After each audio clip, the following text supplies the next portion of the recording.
దేవునికి మహిమ కలుగును గాక. ఆమేన్. లూకాసు వార్త 1వ అధ్యాయం 32వ వచనములో పుట్టబోతున్నటువంటి యేసు అనే శిశువు కొరకు గబ్రియేలు దూత మరియతో మాట్లాడుతూ ఆయన గొప్పవాడై సర్వోన్నతుని కుమారుడు అనబడునని చెప్తుంది. ఏంటి ఆయనలో ఉన్న గొప్పతనం? ఆయన జన్మలో ఉన్న గొప్పతనం ఏంటయ్యా అంటే, ప్రతి శిశువు పుట్టిన తర్వాత మొదట తల్లిదండ్రులు తమను తాము పరిచయం చేసుకుంటారు.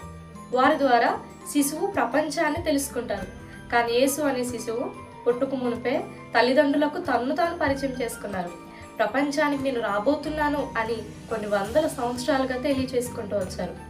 ప్రతి శిశువు పుట్టినప్పుడు చాలా సమీపస్తుల్ని, అందులోనూ చాలా గొప్పవారిని పిలుస్తారు. కానీ యేసు అనే శిశువు పుట్టినప్పుడు అత్యంత సామాన్యుల్ని, అత్యంత దూరస్తుల్ని పిలుచుకున్నారు.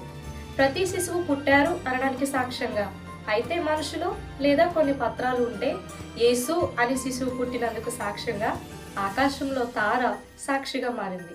ప్రతి శిశువుకు పుట్టినప్పుడు వస్త్రాలు, ఆహార పదార్థాలు, ఆట వస్తువులు, ఆభరణాలు బహుమానాలుగా ఇస్తే, యేసు అనే శిశువుకు ఆయన ఏమై ఉన్నారో, ఆయన మానవాళికి ఏమి ఇవ్వబోతున్నారో, ఏం చేయడానికి వచ్చారో అనేవి బహుమానాలుగా ఇవ్వబడ్డాయి. ప్రతి శిశువు బ్రతకడానికి పుడితే, యేసు అనే శిశువు బ్రతికించడానికి పుట్టారు. యేసు అనే శిశువు కేక్ కట్ చేయలేదు, కానీ ఆయనను బట్టి కాలం 2 భాగాలుగా విభాగింపబడింది. యుద్ధ కాంక్ష లేని యేసు అనే శిశువు రాజులకు భయాన్ని పుట్టించారు. ఈయన గొప్పవాడే, భూమి మీద అధికారం చేయడానికి రాలేదు, కానీ ఈ శిశువు మనల్ని తనలాంటి వారిగా చేసుకొని, ఆయన లాంటి వారిగా చేసుకొని, ఆయనున్న చోట మనల్ని ఉంచాలనుకున్నారు. అందుకే ఈ గొప్పవాడైన శిశువును మన హృదయంలోనికి చేర్చుకుందాం. ఆయన ఉన్న చోట ఆయనతో నివాసం చేద్దాం.